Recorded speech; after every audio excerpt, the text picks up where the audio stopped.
Bonjour, ici Sergio de Microage et bienvenue une fois aux capsules informationnelles par rapport aux 12 points de sécurité que vous devriez absolument mettre dans votre environnement pour vous protéger contre les cyberattaques.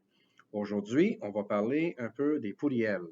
Donc, cette partie-là, c'est très nécessaire d'avoir au moins une solution d'anti-pourriel installée dans votre environnement. Bon, si vous me dites que vous avez quand même quelque chose en place, c'est pas une solution qui va vous protéger à 100%.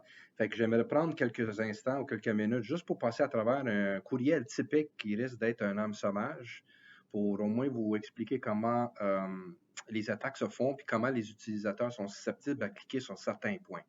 Fait que ce qu'on voit ici, c'est un courriel standard qui est d'habitude envoyé à un de vos utilisateurs.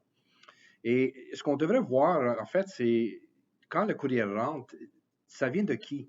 Est-ce que vous connaissez cette personne? Est-ce que c'est une adresse que vous faites affaire avec souvent? Est-ce que c'est vous qui devrez avoir ce genre de message? Est-ce que c'est quelque chose qui vient de... Des fois, on a l'impression que ça vient de quelqu'un à l'interne, mais ce n'est pas nécessairement quelqu'un qui vient à l'interne. Aussi, il faudrait voir comment que le nom est décrit dans la portion expéditeur, parce que souvent, juste un simplement jeu de petites lettres fait tout un changement. Aussi, ce qu'on devrait avoir dans le destinataire, est-ce que c'est un courriel qui est envoyé directement à vos utilisateurs, directement à vous ou à un groupe? Est-ce que c'est générique? Encore une fois, est-ce qu'il y a un lien de ce courriel avec vous? Est-ce que vous travaillez avec cette personne-là ou cette entité-là? Regardez aussi au niveau de la date. Souvent, un courriel qui est envoyé en plein milieu de la nuit donne une indication comme quoi que c'est peut-être un courriel que vous ne devrez pas avoir de telle personne parce que normalement à 2 heures du matin ou 3 heures du matin, mais peut-être que votre patron n'est pas dans l'habitude de vous envoyer des courriels de ce genre-là. Fait qu'en fait, il faut juste voir pour s'assurer que est-ce que ce courriel-là est censé d'aller à vous ou à vos utilisateurs dans ces moments-là. Aussi, il faut vérifier au niveau du contenu. Fait que des fois, l'objet et le contenu ne sont pas vraiment un match, en fait. C'est un message qui est donné, puis ensuite, à l'intérieur, c'est peut-être un autre genre de message qui est envoyé. Souvent, ça donne une réponse à une question qui a peut-être n'a pas été posée par votre utilisateur, mais avec les liens qui sont là, souvent l'utilisateur va juste une tendance de juste cliquer sur certaines choses pour répondre rapidement à ce courriel. Donc, c'est ça. Fait que si on voit aussi des liens, normalement, quand on voit un lien dans un courriel, on assume que le lien est bel et bien le même qu'on voit avec nos yeux, mais souvent, quand on passe la souris par-dessus le lien sans le cliquer, on vient d'apercevoir que le lien à l'intérieur de ça n'est même pas le même, puis souvent, ça le redirige vers un autre site. Fait qu'il faut juste faire attention sur ces genres d'affaires-là.